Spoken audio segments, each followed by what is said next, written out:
Hey friends, today's a good day for relaxing at home, and we're going to read a story called The Last Tree.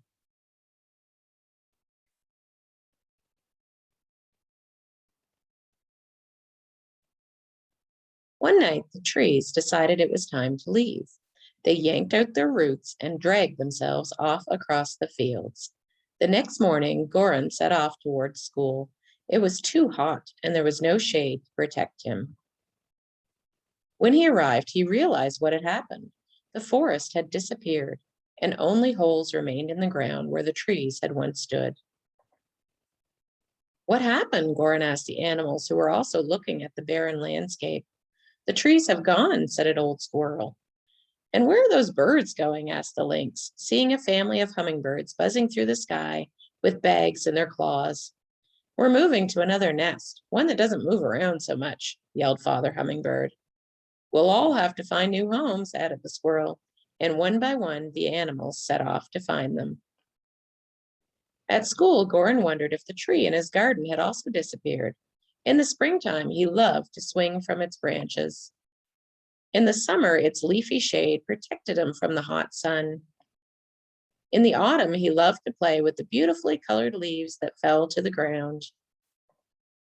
In the cold winter, Goran would see the tree from his window, and it would greet him by shaking its branches.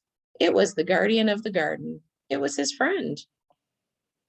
When school was over, Goran hurried to leave. A thick gray smog filled the city streets. It was hot, and it was difficult to breathe. When he arrived home, his tree was still there, but not for long. It was already pulling up its roots. Don't do it, cried Goran, as his throat began to sting more and more. You're the last tree.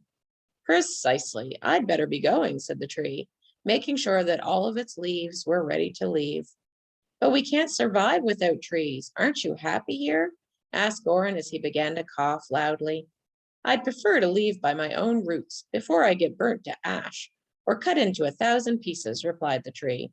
The earth shook as it headed off into the choking mist. Goran cleared his throat and yelled, Wait, you're forgetting something. The tree had already reached the middle of the garden and turned around. I'm keeping the birdhouse, it said. My friends, the birds, need it. It's not the birdhouse. It's just that winter's coming. And where will you go in all this cold? Asked Goran, attempting to make the tree stay behind. The tree stopped and thought a while.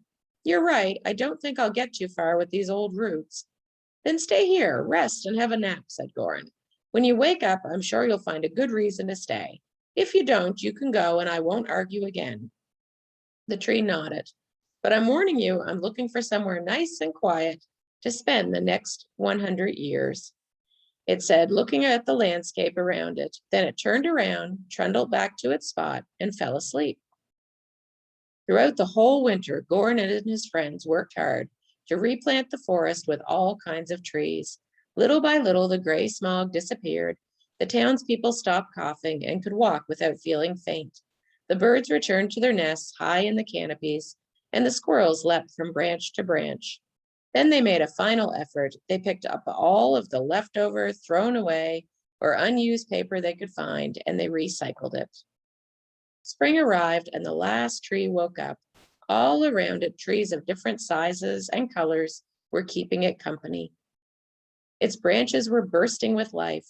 Goran hugged its trunk as hard as he could. You see, said Goran, I promise this will be a perfect place for you for the next 100 years and more. That morning, the last tree decided it was worth staying behind. No trees were harmed in making this story.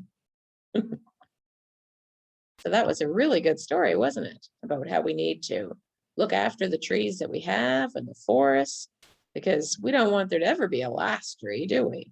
No. So I bet you take really good care of the trees around your home. Do you hug them? Yeah, I like to hug a tree sometimes. All right. Have a great day, friends. Bye-bye.